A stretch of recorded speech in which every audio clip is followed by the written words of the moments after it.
que je trouvais intéressant dans un écotournage, c'est de faire réfléchir les gens sur leur lieu de travail. Monsieur, là, vous avez tous compris? Là, la caméra est ici. On fait attention souvent chez soi à la maison de trier ses déchets, mais les gens ont tendance à pas le faire au travail. Et donc là, je veux dire, tiens, c'est intéressant de le faire dans son métier. On y va ensemble. La démarche a été de pouvoir travailler avec chacun des membres de l'équipe.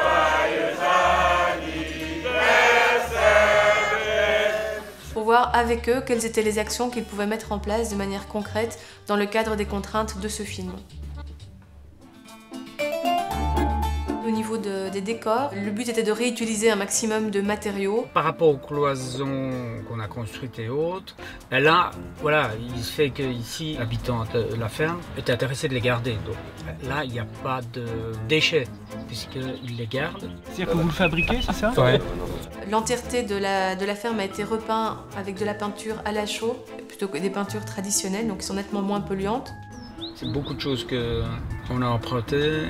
Par exemple, tu vois, les stères de bois et autres, c'est des choses qui sont achetées et revendues. Les plantes, c'est pareil. Donc il n'y a pas beaucoup de déchets sur ce film.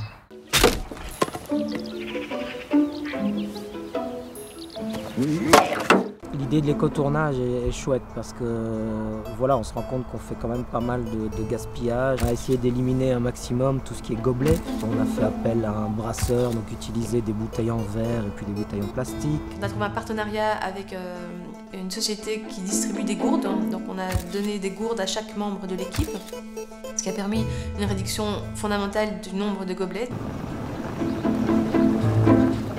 On a même mis à l'image une voiture électrique. Nico! Comment est-ce qu'on bouge cette voiture électrique? Parce que je trouvais ça chouette qu'il y ait aussi ça à l'image quelque part. Bon, c'est un peu désarçonnant parce que c'est une voiture qui fait pas un bruit, ni en avançant, ni en reculant. Ça roule et ça fait pas de bruit du tout.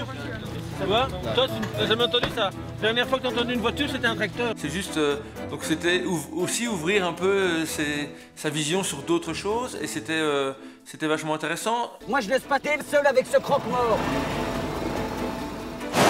Au niveau du transport, la production a donné un défraiement supplémentaire lorsque le covoiturage était pratiqué. Au niveau de la cantine, on a fait appel à une cantine qui a cette démarche développement durable vraiment intégrée à ses manières de fonctionner. Tous nos légumes sont bio, les œufs, les huiles, les farines, les fruits, enfin un certain nombre de produits sont soit bio, soit locaux. C'est une tarte au sucre. Je m'appelle Sylvie. Convaincre l'équipe, c'était pas ça qui était compliqué parce qu'en fait chacun était plus ou moins acquis à la cause de faire quelque chose de différent sur le tournage. Donc je crois que les petites choses qu'on peut faire sont les petites choses au quotidien. Et puis en plus on peut en faire beaucoup plus parce qu'on a beaucoup de déchets, on utilise beaucoup d'énergie. Ça doit faire partie aussi d'une démarche dès le début. Faire les choses différemment. Et c'est pas pour ça que ça coûte plus cher. Hein. Je crois même que en réfléchissant, ça revient moins cher. Et c'est vrai qu'avec le cinéma, on a une porte ouverte de communication qui est peut-être plus grande que n'importe quel autre métier. C'était super bon, super. Donc si on peut rendre l'usine à rêve quelque part un peu plus verte, pourquoi pas?